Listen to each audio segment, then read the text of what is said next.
4 ಜನ ಇರೋದು, ಇನ್ನ 3 ಜನ ಅವರಂತೆ. 4 ಜನ ಬಂದಿರೋದು. ಕಾರ ಸೈಡ್ ಹಾಕ್ತೀನಿ. ಯಾರು ಹೇಳೋ ನಮ್ಮ ಹುಡುಗಿನ? ಆ ಹುಡುಗಿನ ಹೊತ್ಕೊಂಡು ಕೂತದೆ. ಅಲ್ಲಿ ಹೋಗ್ಬಿಟ್ಟು ಮನೆ ತಕ್ಕ ಬಂದೆ. ಮಂಚದ ಮೇಲೆ ಹಾಕೊಂಡು ಚಾಕು ಇರಿತಿದ್ದಂತೆ.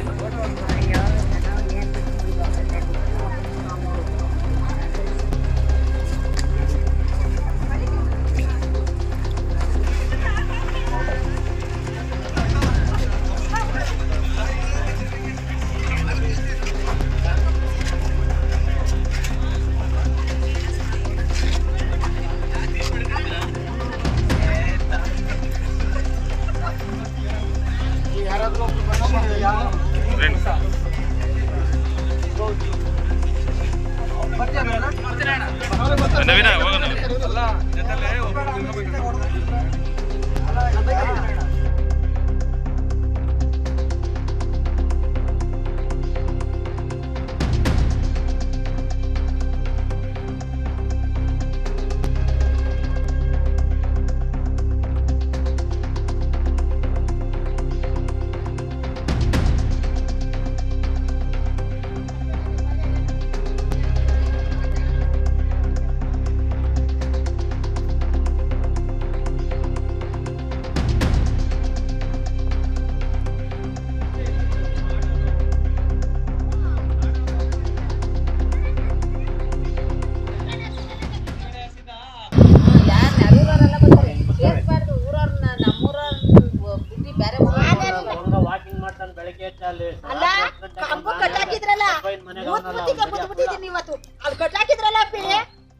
ನಾವು ತೋಟಕ್ಕೆ ಹೋಗಿದ್ದು, ಹುಲ್ ಕುಯ್ಕೊಂಡ್ ಬರ್ತಾ ಇದ್ದು.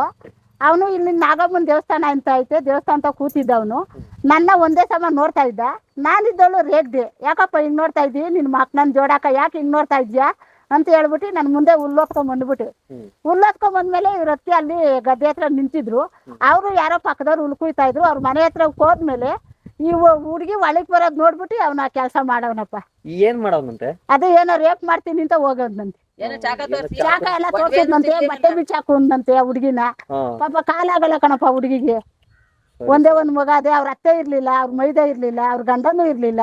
ಒಂಟಿ ನೋಡ್ಕೊಂಡು ಆ ಕೆಲಸ ಮಾಡವನೆ. ಏನೇನ ಅವ್ರ ಜೀವಕ್ಕೆ ಹೆಚ್ಚು ಕಮ್ಮಿ ಆಗಿದ್ರೆ ಅವ್ರ ಗಂಡ ಮಕ್ಳಿಗೆ ಯಾರಾಗೋರು? ಎಷ್ಟ್ ಜನ ಇದ್ರು ಅವ್ರು ಹುಡುಗರು? ಎಷ್ಟು 3 ಜನ ಹೊರಟೋದ್ರು ಮುಂದೆ. ಒಬ್ನೇ ಮಾತ್ರ ಇಲ್ಲಿ ಕೂತಿದ್ರು ನಾಗಮ್ಮನ ದೇವಸ್ಥಾನವ. ಅವರು ಕಳ್ತನ ಮಾಡಕ್ ಬಂದಿದ್ರು. ಒಂಟಿ ಮನೆ ಇಲ್ಲಿ ನುಗ್ಗುಬಿಟ್ಟು ಆ ಅಮ್ಮನ್ನ ಏನೋ ಮಾನ್ಭಂಗ ಮಾಡಿ ಒಡೆ ಕಿತ್ಕೊಳಕ್ ಹೋಗಿದ್ರು. ಎಷ್ಟ್ ಜನ ಇದ್ರಣ್ಣ? 4 ಜನ. 3 ಹೊಡೋಗ್ಬಿಟ್ರು, ಇನ್ನು ವಾಪಸ್ಗೆ ಹಾಕೊಂಡ ಮನೆ ಒಳಗೆ ಇದ್ದನು. ಈಗ ಕಟ್ಟಾಕ್ದಾಗ ಏನಾದ್ರು ಬಾಯ್ಬಿಟ್ನಾ? ಏನು 4 ಜನ ಅವ್ರು ಹಿಂದಿ ಮಾತು ಬರಲಿಲ್ಲ ಕೆಲವು ಜನಕ್ಕೆ, ಅದು ಅರ್ಥ ಆಗಲಿಲ್ಲ. ಇನ್ನು 4 ಜನ ಅವ್ರು ನಾವು ಹುಡಿಕೊಂಡು ಹೋದ ಸಿಕ್ಲಿಲ್ಲ. ಅಷ್ಟಾಗಿ ಪೊಲೀಸ್ನವ್ರು ಕರ್ಕೊಂಡ್ರಿ ಇವ್ರನ್ನ. ಇವಾಗ ಹಳ್ಳಿಗಳ ಕಡೆ ಹಿಂಗ್ ಬರ್ತಾರೆ, ಹಿಂದಿ ಮಾತಾಡ್ಕೊಂಡು ಹಿಂದಿಯರು ಬರ್ತಾರೆ. ಏನ್ ಹೇಳ್ತೀರಾ ಜನಕ್ಕೆ? ಏನ್ ಹೇಳ್ತೀರಾ, ಹುಷಾರಾಗಿರ್ಬೇಕು ಅಂತ ಹೇಳ್ಬೇಕು ಅಷ್ಟೇನೆ. ಯಾರ್ಯಾರನ್ನ ಮನೆ ಹತ್ರ ಬಿಟ್ಕೊಳೋದಕ್ಕಿಂತ ಮುಂಚೆನೆ ನಾವು ಹುಷಾರಾಗಿರ್ಬೇಕು, ಅವ್ರನ್ನ ಬಿಟ್ಕೊಂಬಾರ್ದು. ಬೀಟ್ ಪೊಲೀಸರು ಬರ್ತಾರ? ಪೊಲೀಸ್ ಬರ್ತಾರ ಬೀಟ್ಗೆ ಒಳಗಡೆ? ಯಾವಾಗ ಒಂದ್ ಟೈಮ್ ಬರ್ತಾರೆ. ದಿವಸ ಮೊದ್ಲು ಬರೋರು ಈಗ ಬರಲ್ಲ. ಈಗ ಬರಲ್ಲ. ಪೊಲೀಸ್ ಭಯನೂ ಇಲ್ಲ ಅವ್ರಿಗೆ? ಭಯನೂ ಇಲ್ಲ. ಪೊಲೀಸ್ ಇಲ್ಲ ಬಿಡ್ರಿ ಭಯ ಅವ್ರಿಗೆ. ಪೊಲೀಸ್ ಆರ್ಡಿನರಿ ಆಗ್ಬಿಟ್ಟದ ಅವ್ರಿಗೆ. ಈಗೇನು ಜನ ಸಿಕ್ಬೇಕು, ಹೆಂಗಸ್ರುಗಳು ಎಲ್ಲ ಒಂಟಿವರೆ ಒಡೆ ಕಿತ್ಕೊಬೇಕು, ಅವ್ರನ್ನ ತಿವಿಬೇಕು. ಒಳ್ಳೆ ಚಾಕ ಮಾಡ್ಗವ್ನೆ. ಏನು ಮಾಡಕ್ಕಾತಿರಲಿಲ್ಲ. ಈಗ ಒಬ್ಬರೇ ಇದ್ದಾರೆ ಅಮ್ಮ, ಏನು ಮಾಡಕ್ಕಾಗ್ತದೆ? ತಿವಿದ ಮೇಲೆ ಹೋಯ್ತು, ವಸ್ತು ಹೋದ್ಮೇಲೆ ಏನು ಮಾಡೋಕ್ಕಲ್ಲ. ಆದರೆ ರಾತ್ರಿ ಹೊತ್ತು ಸಹ ಪೊಲೀಸ್ನವ್ರು ಒಂದು ಸತಿನೂ ಬರ್ತಾ ಇಲ್ಲ ನಮ್ಮ ಕೂರ್ ಕಡೆಗೆ. ಕಳ್ತನ ನಡೆದ್ರೂ ಏನು ಅನ್ನೋದೇ ಇದು ಗೊತ್ತಿಲ್ಲ. ಏರಿ ಮೇಲೆ ಸುಮಾರು 1 ಮೂಟೆ ಬಾಟ್ಲುಗಳು ಬಿದ್ದಾವೆ ಸರ್. ರಾತ್ರಿ ಹೊತ್ತು ಕುಡಿತಾರೆ, ಸಿಗರೇಟ್ ಸೇರ್ತಾರೆ, ಹಿಂಗೆ ಮಾಡ್ತಾರೆ. ಒಂಟಿವರೆ ಮನೆಗಳ್ನ ಬಹಳ ಕಷ್ಟ ಸಹ ನಮ್ಮದು. ನಮ್ಮೂರು ದೇವಸ್ಥಾನ ಕಳ್ತನ ಆಗೈತೆ. ಕಳ್ತನ ಆಗಿ 1-2 ತಿಂಗಳಾಯಿತು. ಇದುವರೆಗೂ ಒಬ್ಬರು ಕಳ್ಳರುಗಳ್ನ ಹಿಡಿತೀವಿ ಅಂತ ಪೊಲೀಸ್ನವರು ಒಬ್ಬರೂ ಹಿಡ್ದಿಲ್ಲ. ಇವಾಗ ರಾತ್ರಿ ಹೊತ್ತಾಗ್ಲಿ ಬೆಳಗ್ಗೆ ಹೊತ್ತಾಗ್ಲಿ ಪೊಲೀಸ್ ಬೀಟ್ ಬತ್ತನೇ ಇಲ್ಲ. ಬತ್ತನೇ ಇಲ್ಲ ನಾವು ಕಂಡಂಗೆ. ಇಲ್ಲಿ ಜಾಸ್ತಿ ಹಿಂದೇರ್ ಜಾಸ್ತಿ ಆಗವ್ರು ಸಹ ಇಲ್ಲಿ. ಪೊಲೀಸ್ ಭಯನೂ ಇಲ್ದಂಗೆ, ಪೊಲೀಸ್ ಭಯನೂ ಇಲ್ಲ, ಯಾತ್ರೋದು ಇಲ್ಲ. ನಮ್ಮ ಏರಿ ಮೇಲೆ ನಮ್ಮ ಗದ್ದೆ ಮೂಲೆ ಒಳಗೆ ಸುಮಾರು 1 ಮೂಟೆ ಬಾಟ್ಲುಗಳು ಬಿದ್ದವು ಸಹ. ಅಲ್ಲೂ ಆಯಿತು. ಇಲ್ಲಿ ದೇವಸ್ಥಾನ, ಇಲ್ಲಿ ನಾಗಪ್ಪನ ದೇವಸ್ಥಾನ ಅಂತ ಐತೆ, ಅಲ್ಲೂ ಕೂತ್ಕೊಂಡು ಕುಡಿತಾರೆ ಸಿಕ್ಕಾಪಟ್ಟೆ ಜನ. ಯಾರು ಅನ್ನೋದು ನಮಗೆ ಗೊತ್ತಿಲ್ಲ. ನೈಟ್ ಆದಮೇಲೆ ಈ ಥರ ಇಲ್ಲಿ ಒಂಟಿ ಮನೆಗಳವೆ ಅನ್ನೋ ಗೊತ್ತಿಲ್ಲದಾಗ ನನ್ನ ಮಕ್ಕಳು ಕುಡಿತಾರೆ, ಚೆನ್ನಾಗಿ ಬರ್ತಾರೆ. ಈ ಹನುಮಂತೇಗೌಡನ ಪಾಳ್ಯದವ ಎಣ್ಣೆಗಳು ತಾಣೋದು, ಇಲ್ಲಿ ಬಂದು ಏರಿ ಮೇಲೆ ಕುಡಿಯೋದು.